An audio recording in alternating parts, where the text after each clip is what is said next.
Welcome everyone. We are here again with yet another chapter of UMANG, which is empowering medicos, and we are really focusing on a theme that is not very often covered, which is interpersonal relationships. The challenge that many people face when interacting with others is that they lack the necessary interpersonal skills, which they need to be effective professionals. This is a saying by Mr. Robert Lucas, and it's so true in today's era, where as a doctor we are challenged with a variety of relationships. So it is the doctor-patient relationship, doctor-doctor colleague relationship, doctors with senior colleagues, admin people, and so on and so forth. Not to mention all the struggles that we have to get a good work-life balance. So we have two eminent speakers. So we have two eminent speakers with us. Can you introduce Shamini ma'am? Yeah, so Shamini ma'am is a consultant anesthesiologist in practice since 1996, and madam is currently practicing at Bethany Hospital. Her hobby is traveling, and she has the most apt work-life balance. She's a very effective speaker, and we are looking forward to get a lot of points from her today. Welcome, ma'am. And the other speaker is Dr. Ashish Deshpande, and I would like to ask Dr. Prajakta Gupte, ma'am, to invite or introduce him. Hello, everyone. Good evening. Dr. Ashish Deshpande is a consultant psychiatrist working in Mumbai. We are working very closely very interested in addiction psychiatry. That is his core strength. He's very involved with institutions like Alcoholic Anonymous, and now taking it further to a next step. So he's also program director for a new rehab, Samarpan, that has come up in Pune. He has brought up a very novel project, which is supposed to be applicable to various districts, and if when successful, will be applicable to maybe the entire country for alcoholism, nicotine, drug use, and internet addiction. I welcome Dr. Ashish Deshpande, sir. So welcome to our panelists, and I think we'll kickstart today. So first, I would like to say that like Theodore Roosevelt has said, the most important single ingredient in the formula of success is knowing how to get along with people. So I think we kick off this program with the questions from. Yeah, so let's begin with Shamini ma'am. So Shamini ma'am, can you've been in practice in 1996. It's been a long journey. I'm sure with a lot of trials and tribulations. So as a person and as a doctor, can you give me a short narrative of how your journey has been? Are there any life skills that you have learned during the evolution from a resident to where you are today? At the outset, let me thank all of you for having me over for this talk. As you know, I passed out my MD in 1993, following which I was working as a lecturer in KEM until 96. And then I decided that I would want to start private practice, more so because I always wanted to have a work-life balance. I wanted to try and balance my family with my work. So I started off working in multiple small hospitals when I, initially started carrying my black bag everywhere and running around from one place to another, and I also wanted it in such a way that I didn't want to carry any of my work home. One of the reasons I took up anesthesia was because of the wide variety of work that you get right across all specialities and across all age groups, right from neonatology to geriatrics. And at the same time, I was of the impression that more often than not, we don't carry any work home. So, that gives you a good time. And fortunately for me, my husband is a non-medico, and it worked out to be fine.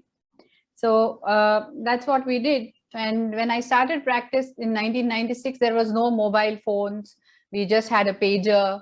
And in the initial 6 months, we didn't even have a phone at home. So I used to run down to the society's public phone, booths there, and then return the calls from wherever I got the messages from.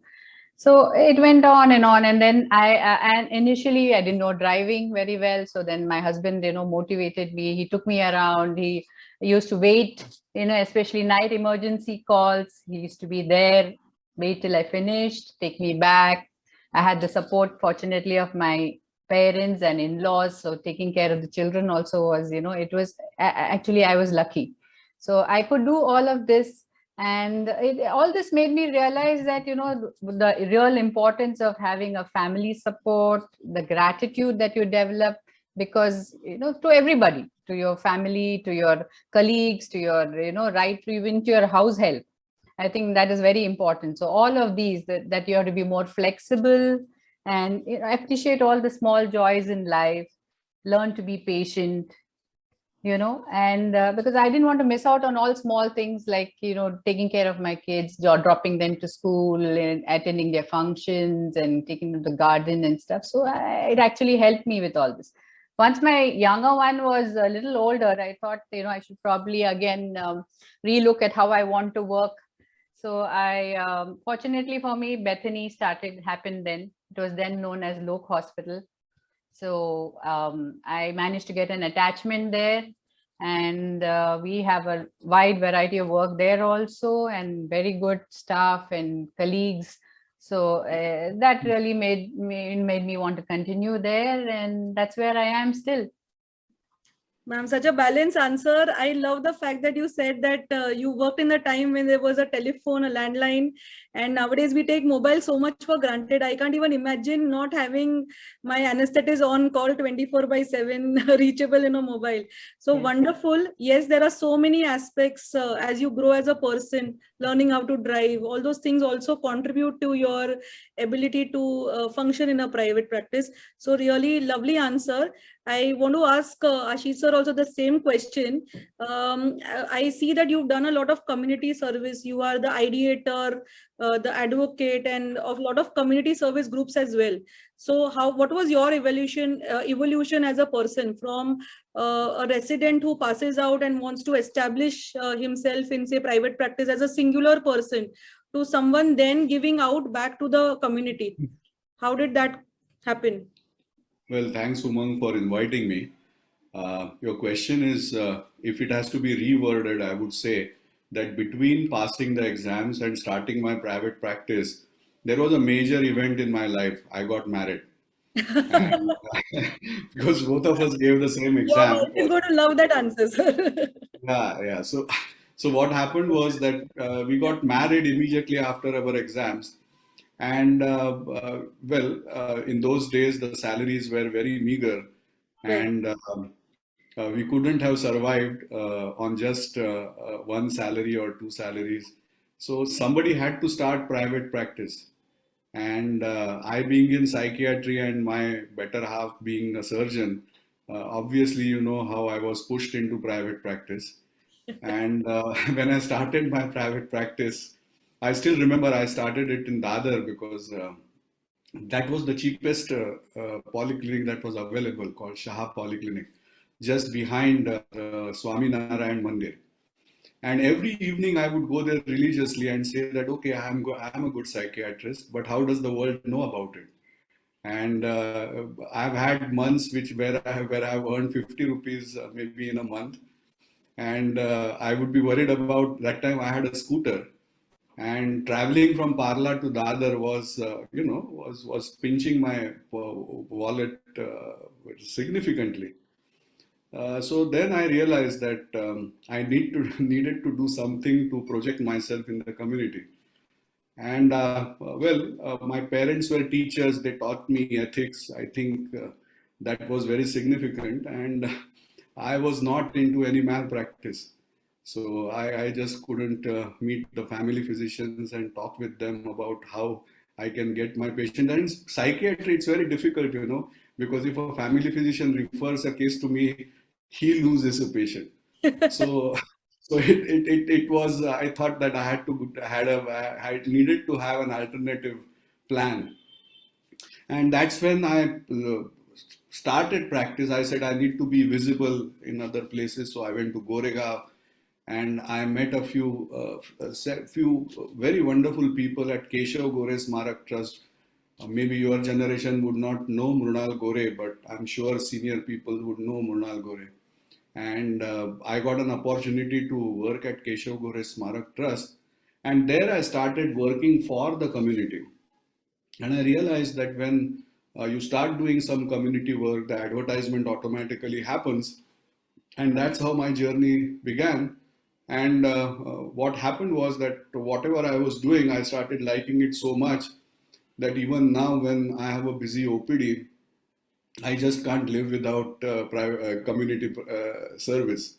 So that's what Prajakta was talking about. There is a project that is coming up in Thana district, which I hope would serve about 1.5 crore population. Wow. And when people ask me what are you going to get, so I said I don't practice in Thana, so I don't get patients, and this whole project is not funded, so I don't get anything. But it is just that I love the work that I do, and it is said that once your work becomes your passion, you never work a single day. So that's what has been my story. Wow, so that's actually good to know. And 2 points I would like to add. When you said a good event, she was laughing. I said, even we got married while we were doing PG. So that is, we just describe it as an event. We don't say any adjectives to that. Life-changing event. Yeah, so no adjectives to I that. said significant event. I did not use an adjective. I was very, very, I know Pinky is here, but still. No, so we do realize that your journey when you start in any profession will not happen without having good relationships or good networking, we call for doctors, between your colleagues and between the patients and obviously with the community. That was a very good thing that you said, sir. Being in touch with the community is something which can help you grow, help you understand, you learn a lot of things. So that's why this talk is there today. And let's start with the question. Sir, one more thing that you said was about when you described the journey, you said that your profession is your passion, so you don't feel like you're working. But when we perceive psychiatrists, we always imagine that it's a very tough job. It must be taking a toll on your mental health as well to deal with so many emotional issues. There are so many people venting out in front of you. So how do you balance that? Or does it even take a toll? My regular answer is, by this logic, it would be far more difficult for a male obstetrician. Right? Right? So I think this is something which we need to understand, that over a period of years or through your residency, you understand, you just like the surgeons understand the physical tenacity better than probably all of us. Orthopedic surgeons know the physical, sheer physical strength. Maybe cancer surgeons know how to deal with that. So we also learn to deal with the emotional issues that patients bring to the cabin. So I think it is just practice, and we manage, we survive. Over time, it becomes intuitive. Yeah. Great, sir. Great. So over to Shamini ma'am. So when we're talking about interpersonal relationships, one of the important sector in which those skills come into play is when we are working as a team, whether it's in the OR or the emergency room or in the consulting room. As doctors, we are always supposed to be team players. We have to interact with staff, with the patients, and with a lot of relatives, everything.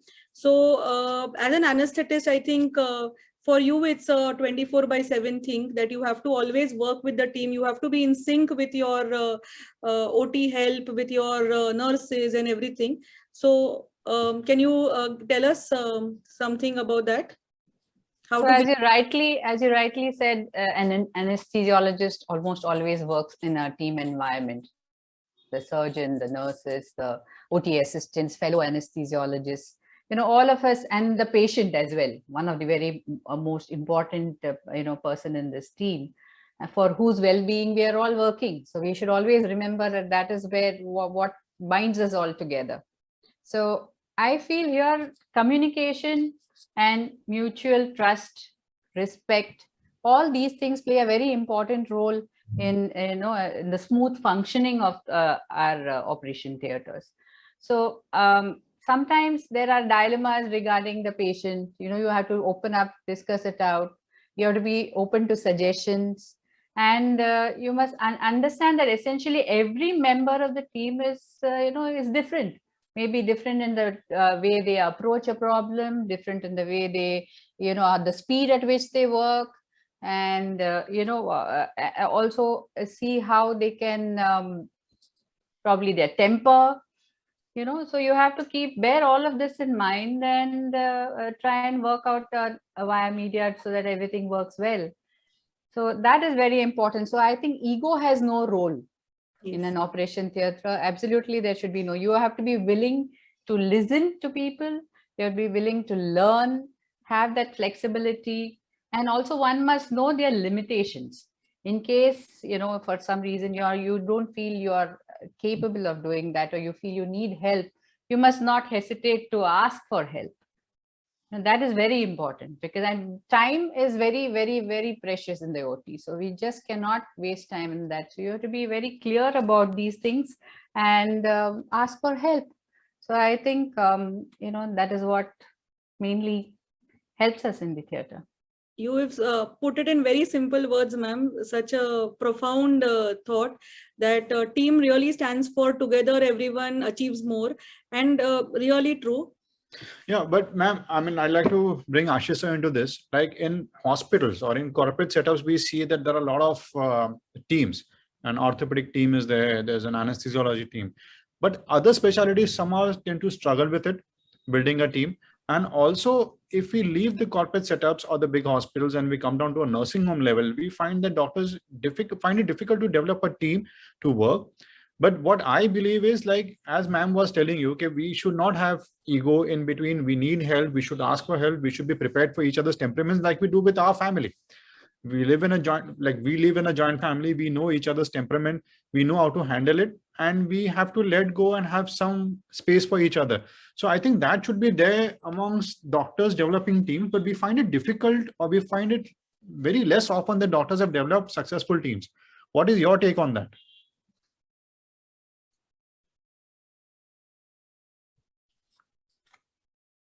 Sir, I think you are on. So you're on mute. We can't hear you. I'm so sorry. I do agree that the general picture that is seen is that we believe that in corporate places there are teams working, and I don't belong to any corporate hospital, so I have no inside information. But as an observer, as an outsider, what I believe is that in medical practice, the infrastructure that is required to deliver the medical services is pretty costly. And when there is a corporate who is involved in the building of the infrastructure, at that time there is one monkey less on the doctor's head. And that takes a lot of burden over the relationships that can be caused. Okay. In practicality, when you are working in a nursing home, if the nursing home owner has invested the money, then he becomes a natural leader. And as Shamini ma'am just now said, that there is no place for ego. Okay. But what happens is that if there is a place owned by a nursing home person and there is an investment which is also significantly by that person, then naturally that person becomes a leader, and then hum kare so kaida kind of a thing could happen. Okay. And if other colleagues that are part of the team do not feel that there is enough space given to them, then there can be issues. But is this specifically a problem with the medical community? I don't think so. But the rest of the industry, apart from health industry, I think a lot of HR activity is seen. So because I'm associated with Larsen and Toubro and Mahindra, so I do know that their HR teams work on work-life balance, and right from the worker level to the executive level, accepting change. There are various topics which probably are addressed by the HR team, and that whole team has its own funding, and they have their own think tank, and they have their own events and their programs and workshops, and experts from outside are also invited to conduct workshops for them. So there is a huge amount of effort that it goes on in HR, and that is what reflects in the consistency or cohesiveness of the groups. But you can tell me if I'm not sure, but if any one of you is in a corporate hospital, is there any kind of human resource activity amongst the doctors that is conducted on a regular basis? Once in a while, there would be a lecture on Doctor's Day or something like that, but there is no consistent directed effort, even in tertiary care hospitals. Forget about corporate hospitals. Even in tertiary care hospitals, this is absolutely lacking. Okay, there are some things which try to address, but compared to what happens in the corporate, that is absolutely lip service. Okay, the only thing is it gets announced, it's decorated, but at the ground level, what actually happens is not measurable. So I think that is what is the difference, that the teams have different pressures and no effort, HR effort there in place. And that is the reason why you get a feeling that doctors can't work together. But my experience is pretty different. So very apt answer. So what I have seen is I've done, we have seen both sides. We've seen the corporate culture also, and we have seen nursing home practice also.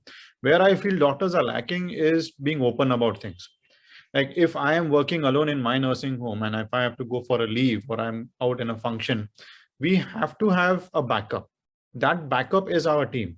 So somewhere letting go of things, somewhere including everyone in decision making is something which I think nursing home levels or doctors practicing in clinics might be able to do. And once they're able to achieve that, maybe they can have teams which can work in favor. Some practice will have to be let go, but I think there is something which I think is lacking. And I think can I add something here? Dr. Shamini said that in OR, I think what she rightly said is that ego is the biggest problem. Yeah. So somehow I think amongst all professions, doctors have a huge ego. So I am the right person. And in OR, we see maximum because surgeons have the maximum ego. So this is what I feel what she was pointing out. And when we let go our ego and we have less insecurities, that helps a lot to form a team. So, ma'am, just to have to be the answers, I think both our speakers have given us very, very good suggestions. And I think what we as doctors lack is when we are training as medicos, we are concentrating on our profession so much that somewhere these life hacks and these personal skills is something that we don't get trained in adequately. So letting go of egos and all comes with age, with experience. Yeah. Something that we need to incorporate as our learning. And I think Team UMANG is doing a wonderful job in trying to fill this gap. So wonderful. Another thing. I need to add one thing to this, ma'am. I think people should understand that this practice is not your life. I mean, life is beyond practice, and it's a marathon. It's not a sprint that you cannot just do everything in one day.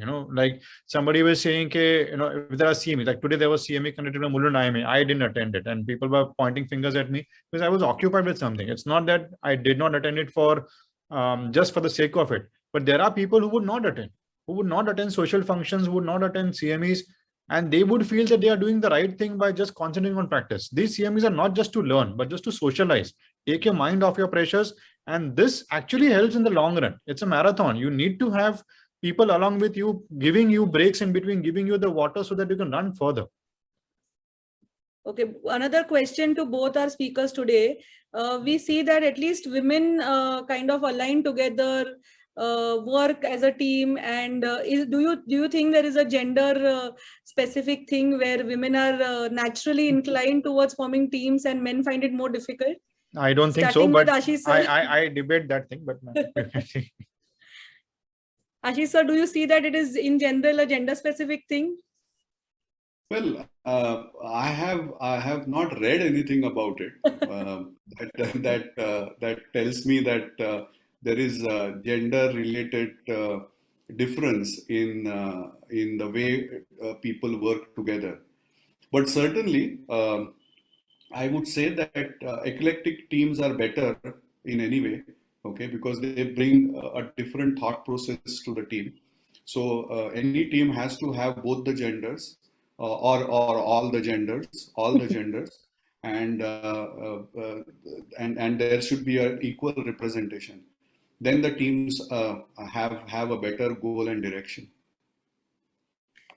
Shamini ma'am, what according to you is a good relationship between any individual, between two doctors or doctor and a patient? What would you define as a good relationship? Any good relationship needs the basic, things like honesty and communication and trust and respect.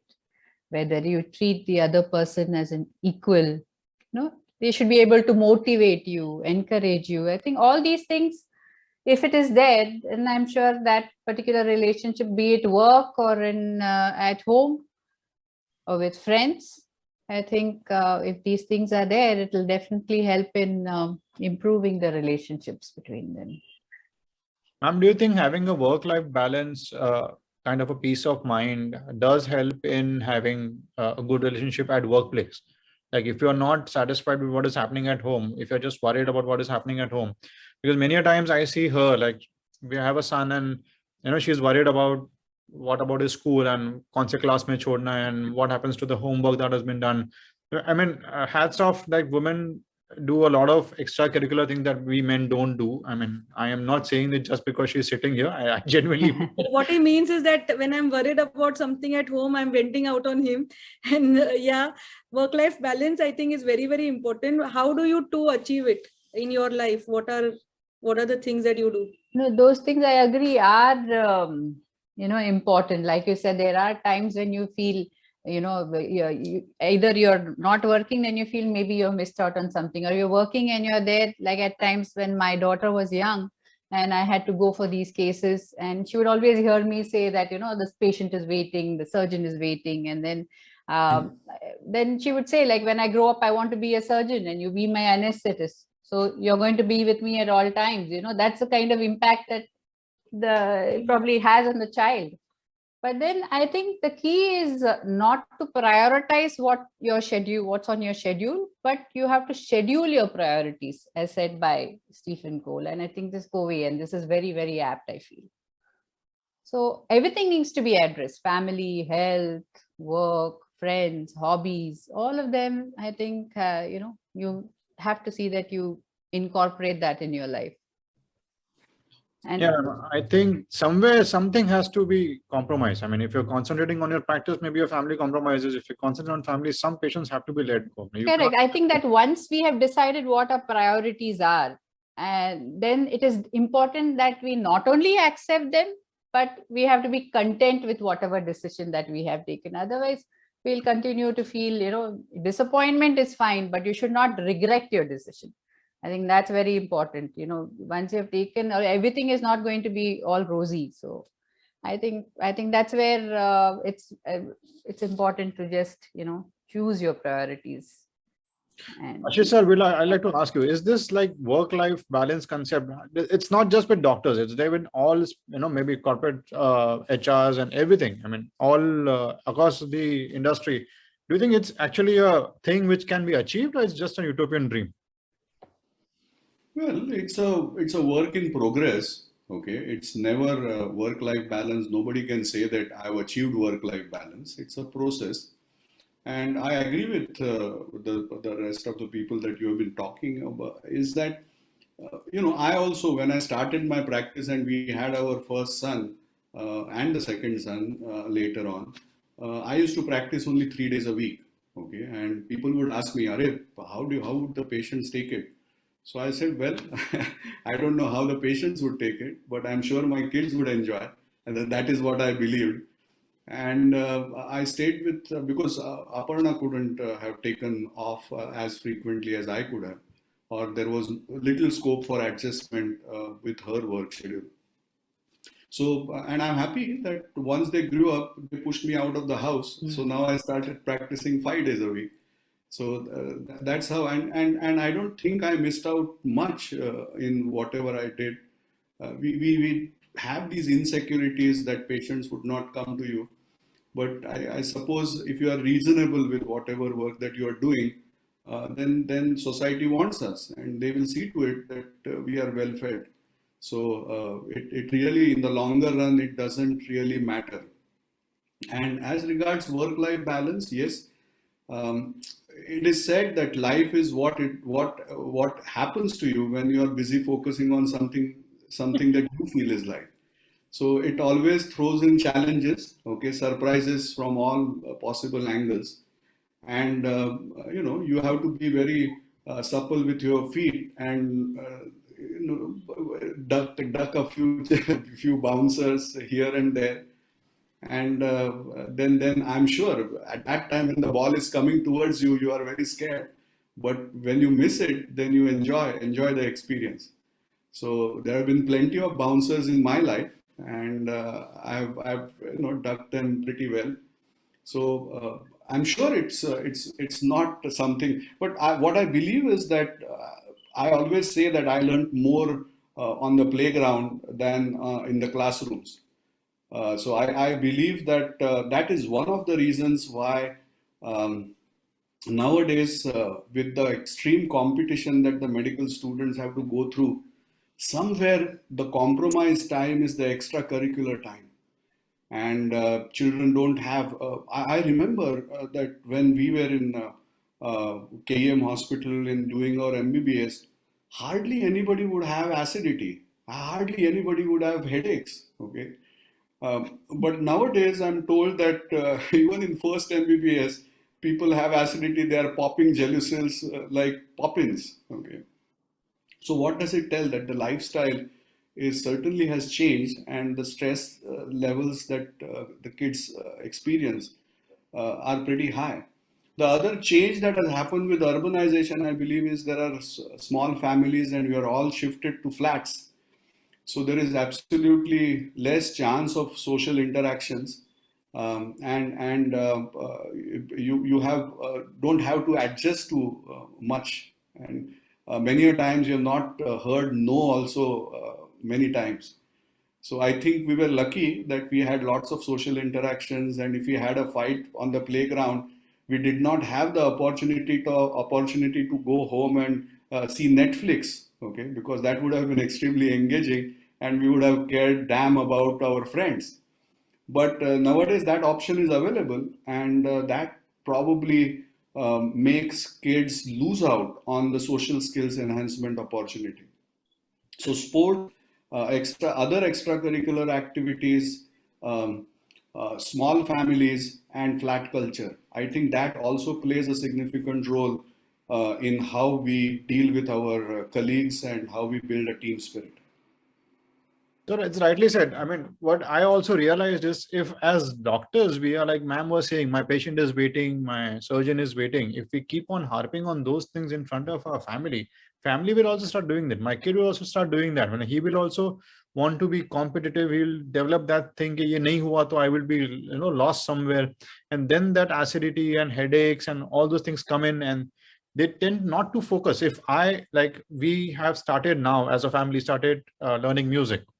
So then he realizes, okay, this is also something which can be done. This is something which we can enjoy. We should have something where there are group activities. He goes dance with his friends. There's a dance class going on. So all those things, if we enjoy as doctors, then probably our kids will enjoy, and probably we can bring that change. Otherwise, we keep on doing the things that we've been doing up till now. It's going to be difficult. I mean, I think the next generation learns from us.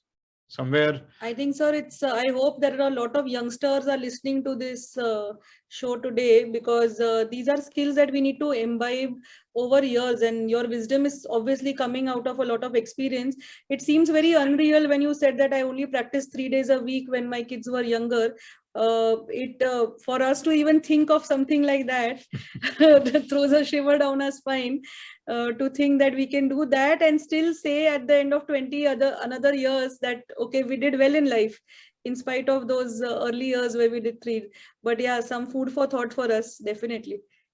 I think somewhere, sir, I would like to get you engaged in the something called as Valiant groups, because something which you also learned while researching for the topic. So can you speak something about it? Because I feel somewhere as doctors, if we have some guidance, if we have a place to vent out, even when we are in practice, in private practice, so somewhere maybe those things can help. It's a very good concept, sir. Can you say a little bit on that?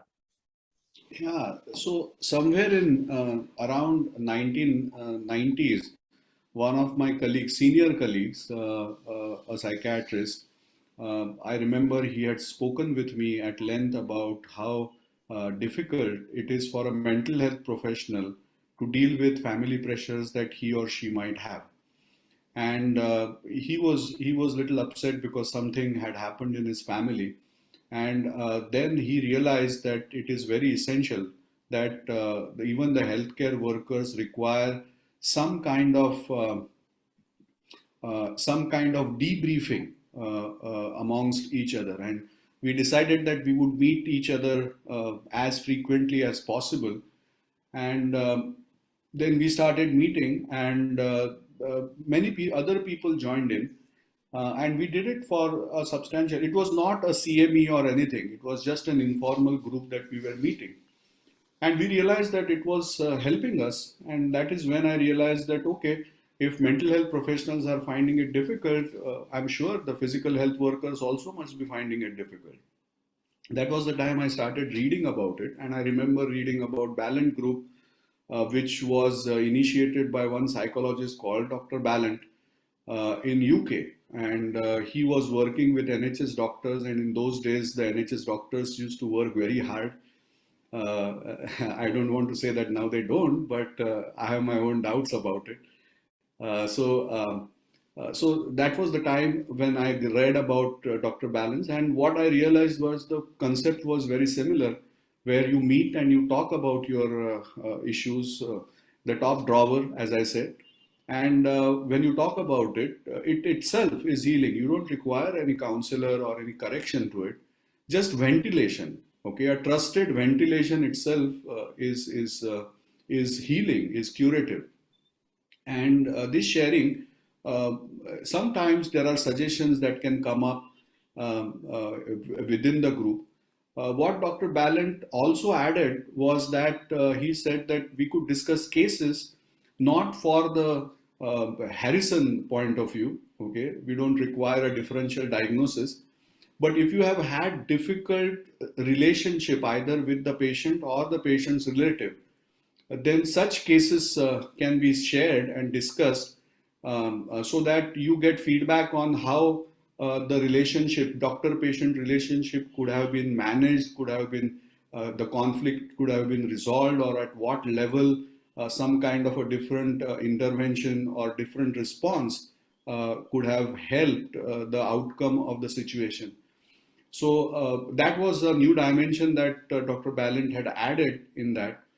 But they also realized that sometimes the conversations go totally tangent, and it becomes more like a case presentation, because we are trained to do that. So there are a number of questions that are asked about what went wrong, and you want the details about who said what. Then what happened was there was a German group which worked on the whole principle of Ballant Group, and they said that, well, whoever tells the story or the case, then doesn't talk for 20 minutes. Okay, in a 1 hour group, he is not allowed to talk. So let everybody else's imagination go wild.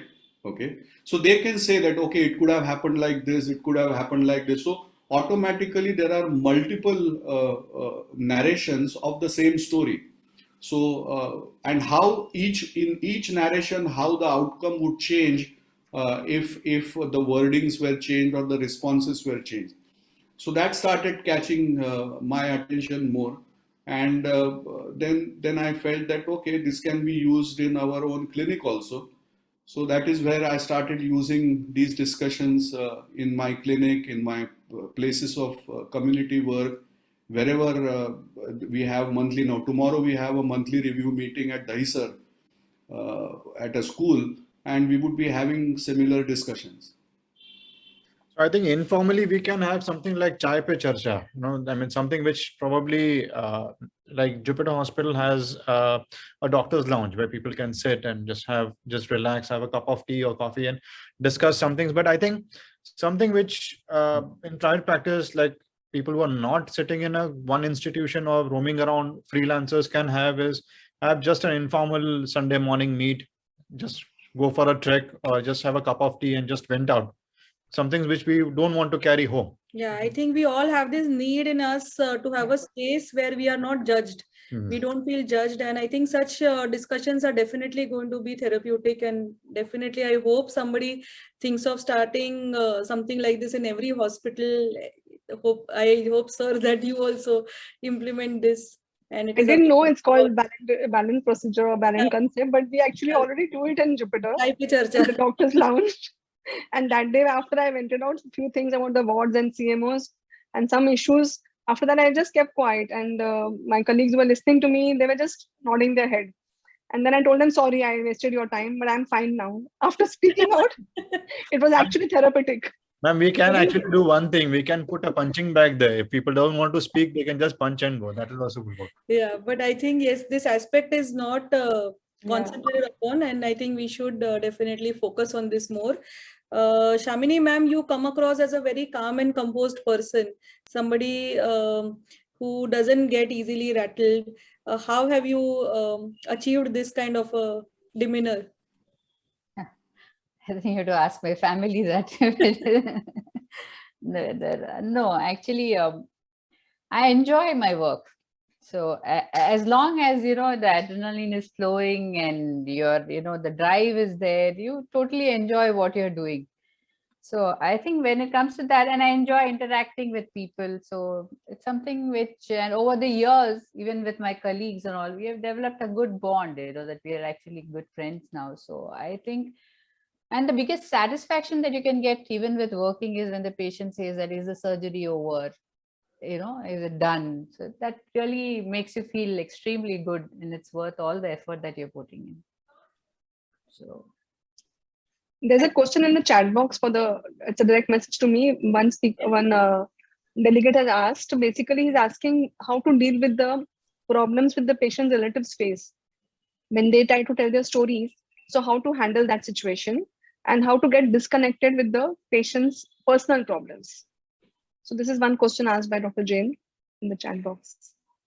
So Dr. Ashish or Dr. Shamini, anyone could answer this? Well, I won't be able to answer because we are sorting out patients' personal problems.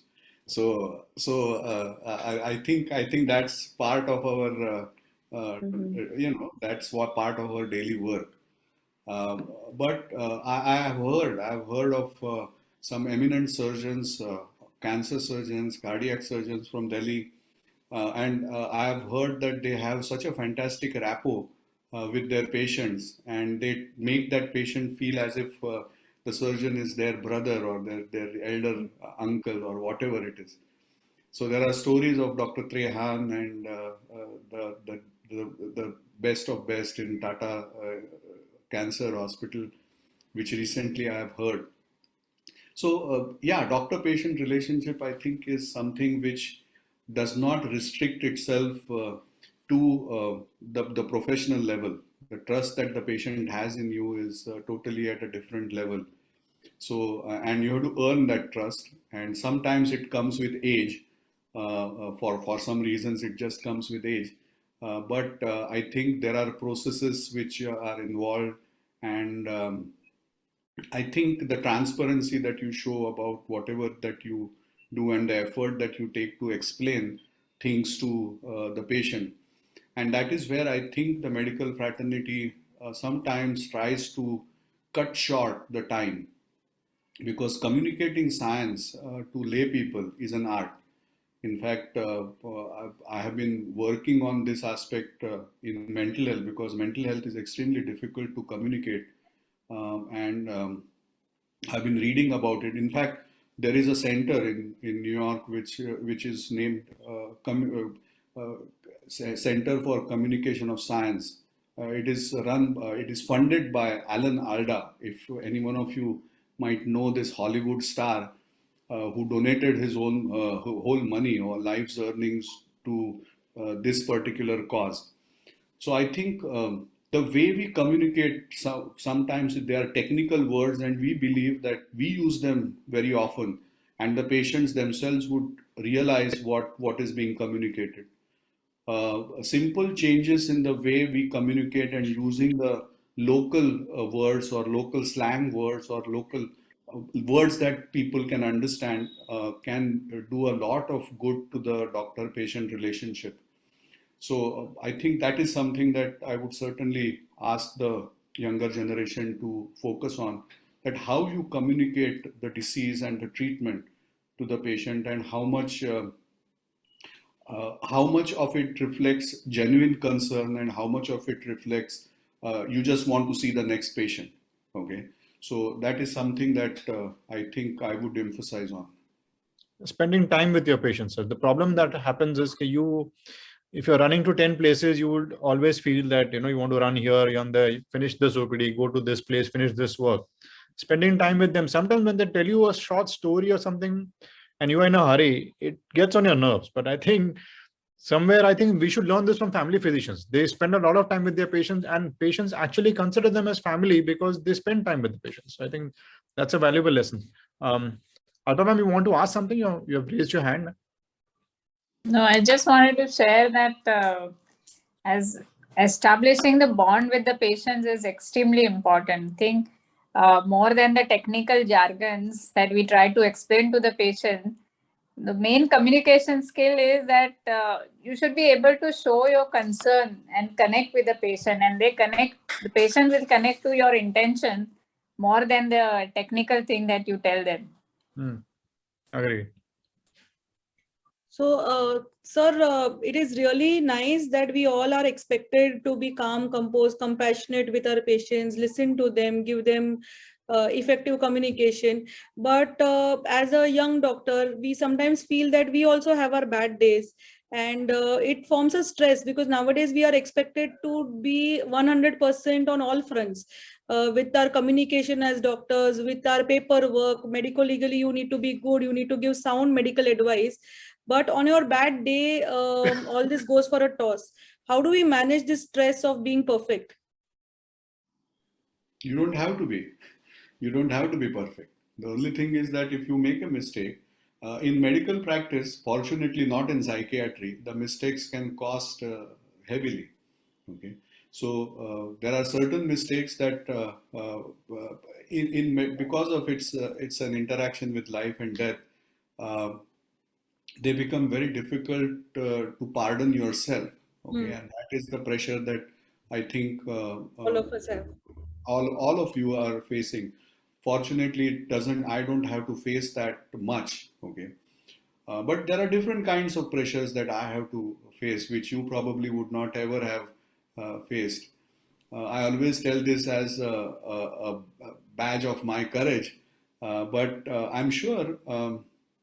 I worked in Aurangabad area for prevention of addiction, and when we started working at that time, there were hardly any. I think the whole district did not have even 500 recovered alcoholics. And then we started working, and within 6 years, we were able to reach about 11,000 recovering alcoholics. Wow. And when we went in 2011 or something, we went there. The hooch makers, they attacked us. Okay, and they said that because of you, our businesses are down. And we had a very difficult time there. We were just trying to tell them that we are trying to save lives. We are not against alcohol, which I believe in. But those people who are suffering from the disease, they need to be treated. And I am a doctor and I'll continue doing that.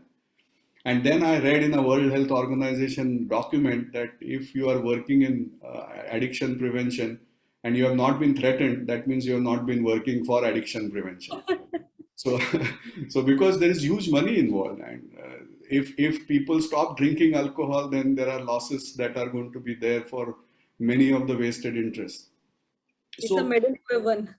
Yeah. So it's each profession has its own merits as well as it has its own challenges. Okay.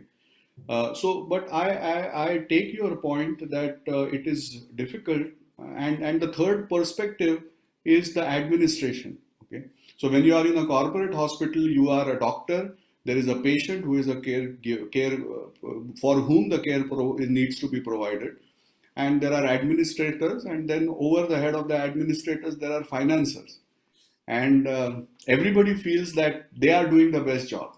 Okay, and still the patient is not happy. Okay, so that's the scenario. Okay, so there is a book by Amartya Kumar Sen called Justice, and in that he narrates a story. He says that there are three people from one village. They are traveling to another village. There is a forest in between, and they decide to travel together. And one of them is a flute player, the other is a flute maker, and third is a businessman. So as they start walking together, they have to spend the night by themselves, and they become very friendly. And the flute maker in the night brings out his flute and starts playing it, and both the other two say, "You are wonderful." So he says, the businessman says that, well, we can have concerts in the other village and we can make a lot of money. So the flute maker says that I can make the best flute for you. You can play the flute. And the businessman says, okay, I'll sponsor the events and we will have ticketed shows and we'll make merry. And they go there, flute maker makes the best flute that he has ever made. The flute player, the flutist starts playing in the village and they start earning a lot. When the earnings are less, they divide it into 1/3, 1/3, 1/3, and all of them are happy. As the earnings increase, the flute player, the flutist starts saying, I have to riyaz for 3 hours, then in the concert I have to again play for 2 hours. The flute maker made that flute once in a while, and the financer has nothing to do with the flute. He just gives money, and he has been earning. So that is the time when they start having conflicts, and we still have not understood what is the most just distribution of whatever money that you get. And then what starts happening is that the ticket price starts going up. Okay, so the audiences have a difficulty affording the tickets, and that is where the medical practice has reached, because the administrators feels that they need to have their own incomes, the doctors feel they need to have their incomes, and the financiers feel, okay, we have invested, there has to be a return on investment. And everybody, to keep everybody happy, the cost of medical practice is being elevated, and it is becoming unaffordable, or patients have to pay through their noses. So that is where the end user, okay, is the one who suffers, because the three of the three agencies of the treatment provision are want to make their lives better. So this is the conflicted system that we are working with, and I don't believe that there is anything that is just which will make everyone, including the patients, happy in such situations. So then how would you resolve conflict? Like in a team, like you said, one person feels that I do a better job or a more important job. Like if a patient is in the ICU, I'm a pulmonologist, I handle this part, a cardiologist will handle his area, intensivist will be like probably managing the whole show. And sometimes there is conflict, there is a situation where one person feels is doing better than the other, or any team, like in anesthesia, ma'am, I'll come to you also, ma'am. How do you resolve conflict? What do you think helps in resolving a conflict which happens between a team? Am I supposed to answer this? Yes, sir. Either sir, of you all. Yes, sir. Go ahead. Okay. So what I believe is that whoever is in the team, we need to have the basic trust in each other. That if I am a pulmonologist and you are a cardiologist, then whatever you say, okay, yes, I can question it. There is no reason why I can't question it. But once the answers are sought and the point is clarified, I need to accept it. Okay. So that kind of acceptance of argument, okay, or expression, whenever there is an expression of doubt, there has to be a rational answer available. If it is my way or highway, if that is the attitude of any person in the group, then the group is not likely to integrate properly. It is more likely to disintegrate. Okay.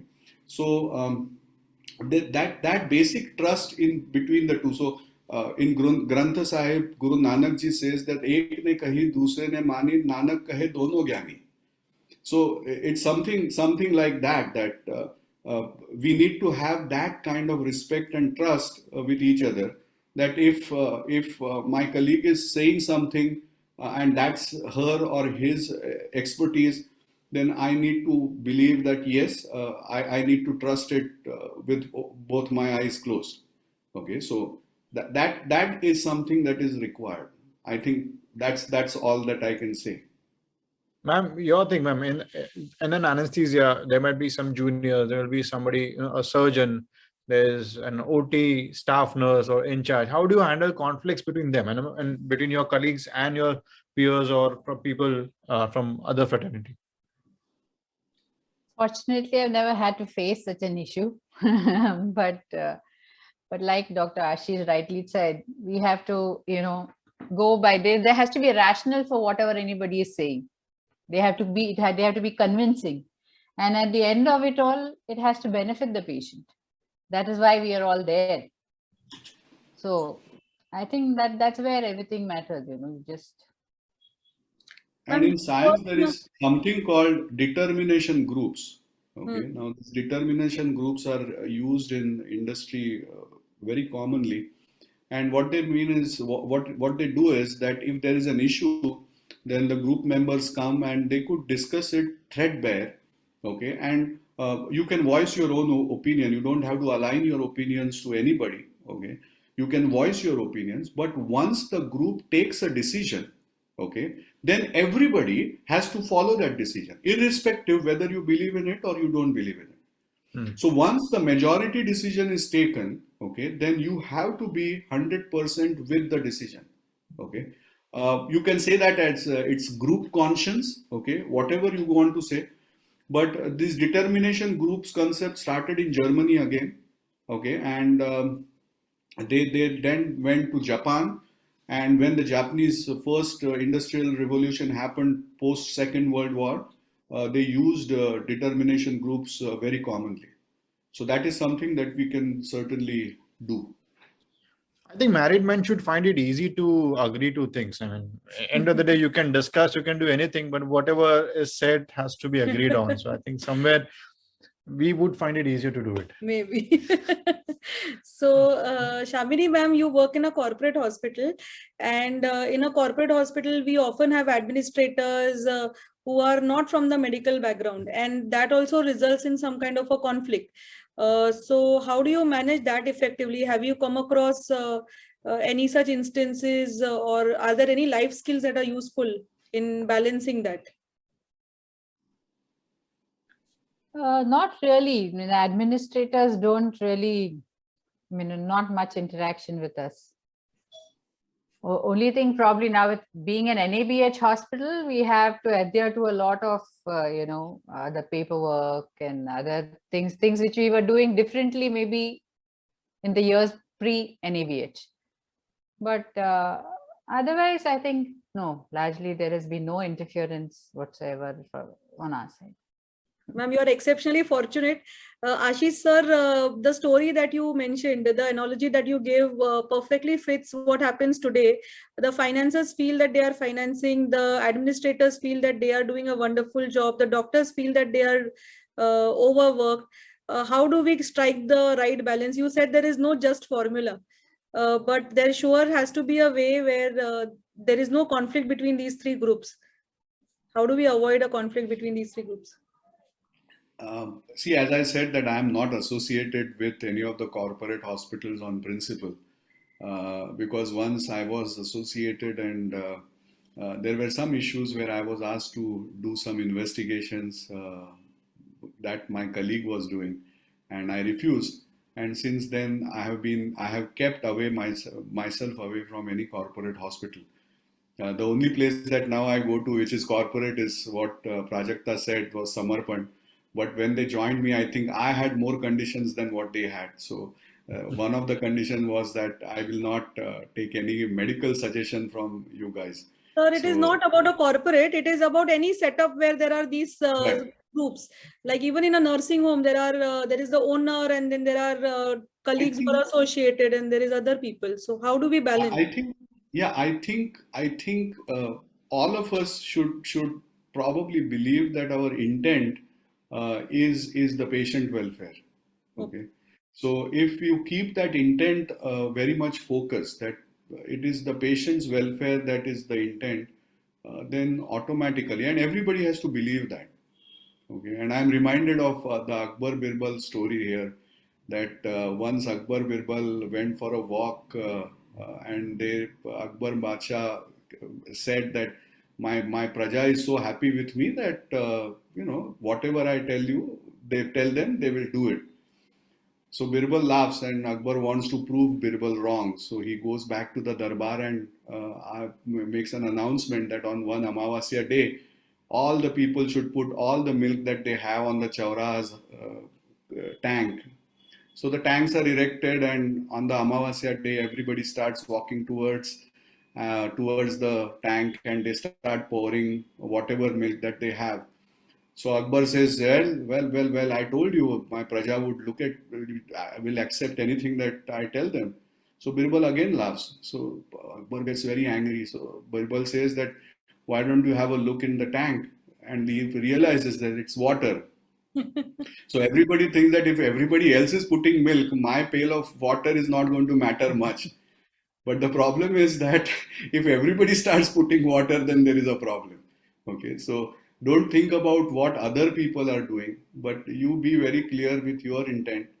And I'm sure then, the intent becomes a singleness of purpose. And once that becomes a singleness of purpose, then the whole place starts working cohesively. So respecting each other's views and respecting the roles that all of us play. I think. No, one more thing that works, I think, sir, like cross speciality. If we are involving other doctors, I mean, in corporate it's easy. Like if we have a problem, we can always have, one person take the lead.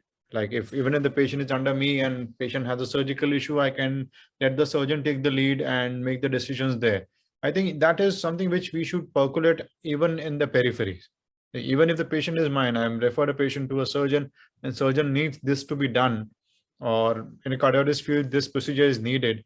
I think somewhere we have to relinquish the control and let go of the insecurity that patient will become his, or we would lose a patient or something, and let somebody else take the lead. Sometimes in a group, if you allow somebody else to take the lead, if that is justified, I think that will make more sense. And somewhere that will actually not lead to. Yeah, and I think that comes from, like sir said, patient first, the motto that we follow at Jupiter Hospital. So patient first. So if you know that your goal is the benefit of the patient, then all parties involved, I think they get grounds for resolution of conflict, because whatever benefits the patient should be done. I would like to ask the Prajakta ma'am, Pinky ma'am, Alpa ma'am, if you have any more questions, ma'am. There are also some comments in the group.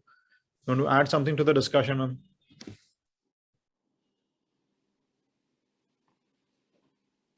I think there are some questions about group practice. Shamini ma'am or Ashish sir, any of you all, how do you build a successful group practice in the absence of any written contracts? So any of you all have any insights to offer? Again, that is a conflict situation where multiple doctors are working together as a group. Some may be senior, junior. There is no written contract saying that you cannot leave the group. How do you function in that way? Probably you just have to have a good understanding between each other, the way you function. You can have different ideas, but then again, the ultimate thing which comes is important is the patient well-being. So that apart, I think group practice maybe going forward, medico-legally, it might be a safer option. Ma'am, you have some experience with group practice. You mentioned that you like a natural organic group practice where, one colleague supports the other. So how did it come to happen? Not as a group practice, but then yes, see here we have, in case I have any problem with a patient, even pre-operatively, then I do have my other anesthesia colleagues and friends with whom we discuss as to how to approach this problem, if they have any suggestions, any advice. And fortunately for me, even in Bethany, we have multiple OTs. So my colleague, Dr. Alkesh, and others. So in case I need some help, they're always there in the next OT to come and, so that I wouldn't hesitate. If I had a problem, then I definitely would not hesitate to call for help. And does it also help in scheduling your day better, that if you have a colleague who can maybe cover you for some part of the days where Yeah, definitely, because like I said, at different stages in life, different times, your priorities change. So it definitely helps having a person who can cover up for you, with whom you can, gel well and reschedule last minute. Suppose you are held up somewhere and you can't come.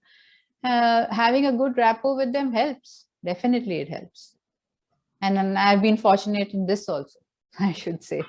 So Ma'am, I don't think, ma'am, it's probably we work towards that and we feel we are fortunate. Maybe good fortune favors the people who make the right choices. Yeah, so that thing somewhere maybe we also need to make right choices. Like today, families have shrunk. There are less people to talk to. So maybe extending your work family would make sense. Having people at work whom you can treat as family, whom you can vent out, maybe share your small accomplishments with them. Maybe however small, I just intubated in 10 seconds, or I did this, something which some other person can appreciate, and you might feel better. And a place where you can vent out before you come home. As you said, you don't take your troubles home. Probably that work family concept has to come. And I think that is where we are lacking. I think today's brainstorming has given us a lot of suggestions with regards to how to achieve this fine balance of mental health through the whole journey of relationships, like determination group, balance groups, having a secured space where a person can vent out. Those are probably the needs of the hour today. The COVID pandemic has put mental health a lot into perspective. It has highlighted the needs that we as a general population and also the doctor population needs. And I hope that we all are able to implement the suggestions that all of you all have brought forth, because that will really help us in the long run to grow as a community. Sorry. So, ma'am, I would like to have closing remarks from all of you, starting with you, Shamini ma'am. So I think it's very true that it is important you never get so busy making a living that you forget to live. I think that's the whole crux of this issue. Whatever you do it in a way that you enjoy, do it to your best capacity, and try and make the most of it. Ashish sir. I think human beings are social animals. So finally, what we keep here after we leave is our relationships, and what people think about you when you're gone. So start accumulating relationships, and I'm sure you will be in a much better place. Thank you, sir. Thank you. Lovely. It was wonderful having you both here. And I think that is the whole magic of the team UMANG, that they come up with these concepts which are very, very rarely discussed. And I think these kind of discussions are only something that are going to bring forth the gems of change. And we really need more and more of these kind of activities. Yeah, I mean, this is something which is unique. When it was told that we both are going to moderate this, and we were worried that we would not fight on it, but then we realized we have similar thought process and similar concepts to discuss. Right? This is a good thing. Yeah, thanks a lot to all our speakers. Thanks a lot to all the organizers for giving us this wonderful platform and giving us this opportunity of spending this evening of non-academic deliberation. And I think it has been a wonderful experience. Thank you. Thank you.